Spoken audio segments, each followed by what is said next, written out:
আসসালামু আলাইকুম। বাংলাদেশ বেতার রংপুর স্থানীয় খবরে আমন্ত্রণ জানাচ্ছি তৌহিদা ইসলাম।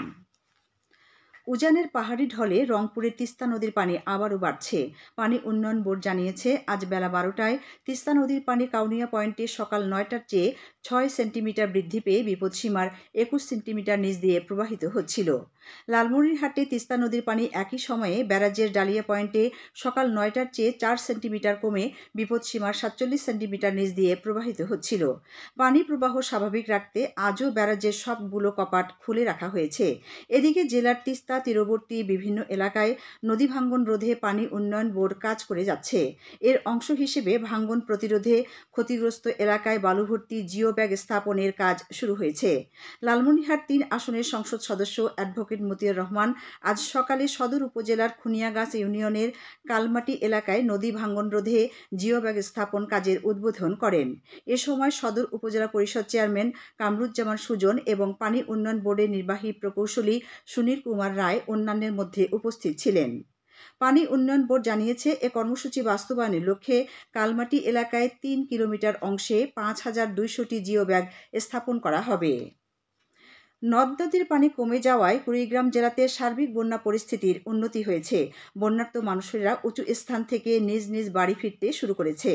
আজ বেলা 12টায় ব্রহ্মপুত্র নদের পানি হাতিয়া পয়েন্টে বিপদসীমার 2 সেন্টিমিটার কমে বিপদসীমার 21 সেন্টিমিটার নিচ দিয়ে, চিলমারি পয়েন্টে 2 সেন্টিমিটার কমে বিপদসীমার 17 সেন্টিমিটার উপর দিয়ে, নুনখাওয়া পয়েন্টে 1 সেন্টিমিটার কমে বিপদসীমার 1 সেন্টিমিটার উপর দিয়ে, ধরলার পানি শহরের সেতু পয়েন্টে 4 সেন্টিমিটার কমে বিপদসীমার 16 সেন্টিমিটার নিচ দিয়ে এবং দুধকুমার নদের পানি পাটেশ্বরী পয়েন্টে 2 সেন্টিমিটার বেড়ে বিপদসীমার 4 সেন্টিমিটার উপর দিয়ে প্রবাহিত হচ্ছিল। গাইবান্ধার সবকটি নদ নদীর পানি কমতে শুরু করায় বন্যা পরিস্থিতির উন্নতি হওয়ায় বন্যা কবলিত মানুষজন তাদের নিজ বাড়িতে ফিরতে শুরু করেছে।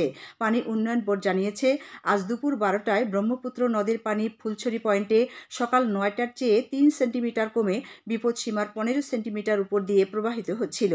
একই সময়ে ঘাঘটের পানি শহরের নতুন ব্রিজ পয়েন্টে সকাল 9টার চেয়ে 1 সেন্টিমিটার কমে বিপদসীমার 31 সেন্টিমিটার নিচ দিয়ে প্রবাহিত হচ্ছিল। অপরদিকে করতোয়ার পানি গোবিন্দগঞ্জের কাটাখালী পয়েন্টে সকাল 9টার চেয়ে 2 সেন্টিমিটার কমে বিপদসীমার 117 সেন্টিমিটার নিচ দিয়ে এবং তিস্তা নদীর পানি সুন্দরগঞ্জ পয়েন্টে 1 সেন্টিমিটার কমে বিপদসীমার 21 সেন্টিমিটার নিচ দিয়ে প্রবাহিত হচ্ছিল। বন্যা পূর্বাভাস ও সতর্কীকরণ কেন্দ্র জানিয়েছে, উত্তরাঞ্চল ও এর উজানে মাঝারি থেকে ভারী বৃষ্টিপাতের পূর্বাভাস রয়েছে। এতে করে তিস্তা, ধরলা ও দুধকুমার নদীর পানি দ্রুত বৃদ্ধি পেতে পারে। গত 24 ঘন্টায় রংপুর বিভাগে 322 মিলিমিটার বৃষ্টিপাতের তথ্য জানিয়েছে রংপুর আবহাওয়া অফিস। লালমনিরহাট পৌরসভার 2024-25 অর্থ বছরের জন্য 48,78,00,000 বেশি টাকার বাজেট ঘোষণা করা হয়েছে। আজ সকালে পৌরসভা শপিং কমপ্লেক্সের হলরুমে এই বাজেট ঘোষণা করেন পৌর মেয়র রেজাউল করিম স্বপন। বাজেটে চলতি অর্থ বছরে ব্যয় ধরা হয়েছে 47,90,00,000 টাকা এবং প্রস্তাবিত উদ্বৃত্ত ধরা হয়েছে 1,77,33,000-এর বেশি টাকা। প্রস্তাবিত বাজেটে আয় ধরা হয়েছে 48,78,23,000-এর বেশি টাকা। প্রস্তাবিত বাজেটে মেধাবী শিক্ষার্থীদের বৃত্তি প্রদান, বিনামূল্যে চিকিৎসা ক্যাম্প, মশক নিধন, বেওয়ারিশ লাশ দাফন, বৃক্ষরোপণ, ক্লাব ও ধর্মীয় প্রতিষ্ঠানে আর্থিক অনুদান, খেলাধুলা ও সংস্কৃতি, রাস্তাঘাট ও রোড ডিভাইডারের সৌন্দর্যবর্ধন এবং পয় নিষ্কাশন সহ বিভিন্ন খাতে উল্লেখযোগ্য হারে বরাদ্দ রাখা হয়েছে। এ সময় পৌর মেয়র জানান, প্রস্তাবিত বাজেট বাস্তবায়িত হলে পরিচ্ছন্ন, স্মার্ট ও উন্নত অবকাঠামো সমৃদ্ধ পৌরসভা গঠনে লালমনিরহাট এক ধাপ এগিয়ে যাবে। সমন্বিত পল্লী উন্নয়ন কর্মসূচির আওতায় কুড়িগ্রামের রৌমারী উপজেলায় একটি সড়ক পাকাকরণের কাজ এগিয়ে চলেছে। এজন্য ব্যয় করা হচ্ছে 1 কোটির বেশি টাকা। প্রকল্পের আওতায় উপজেলার থানা মোড় থেকে খঞ্জনমারা পর্যন্ত সড়কটির 1 কিলোমিটার অংশ আরসিসি ঢালাই করা হচ্ছে। স্থানীয় সরকার প্রকৌশল অধিদপ্তরের তত্ত্বাবধানে ইতোমধ্যে প্রকল্পের 70% কাজ সম্পন্ন হয়েছে। বাকি কাজ চলতি মাসের মধ্যে শেষ হবে বলে আশা করা হচ্ছে। একটি শোক সংবাদ।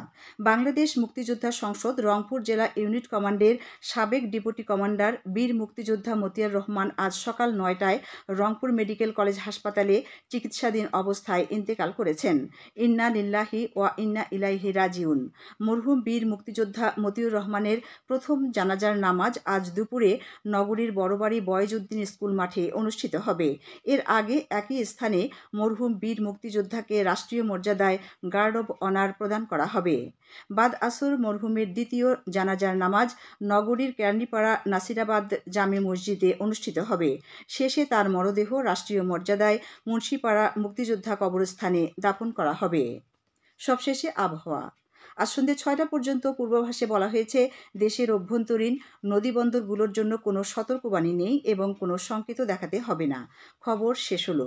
আমাদের পরবর্তী স্থানীয় খবর প্রচারিত হবে সন্ধ্যে ৬টা ৪৫ মিনিটে।